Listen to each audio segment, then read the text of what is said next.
Day 8 Kanyakumari to Trivandrum. మేము కన్యాకుమారిలో room checkout చేసి కన్యాకుమారి నుంచి త్రివేంద్రం ట్రైన్లో వెళ్ళడం జరిగింది. దీనికి మాకు 2 నుంచి 2.5 గంటల సమయం అయితే పట్టింది.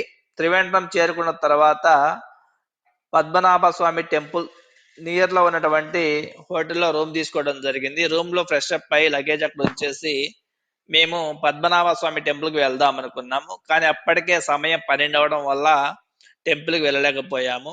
కేరళలో మోస్ట్లీ ఉదయం 4:30 లేదా 5కి టెంపుల్స్ ఓపెన్ చేసి మళ్ళీ 11:30 12 గంటలకు గుళ్ళు క్లోజ్ చేస్తారు. మళ్ళీ సాయంత్రం 4:30 ఆ సమయానికి ఓపెన్ చేసి 8 to 9 వరకు అయితే అవైలబుల్ గా ఉంటాయి.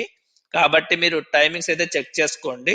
సో నేను ఇంకా కేరళలో బైక్ ట్రావెల్స్ గురించి చెక్ చేశాను. అయితే త్రివేంద్రంలో బైక్ ట్రావెల్స్ అనేవి చాలా అరుదుగా ఉన్నాయి.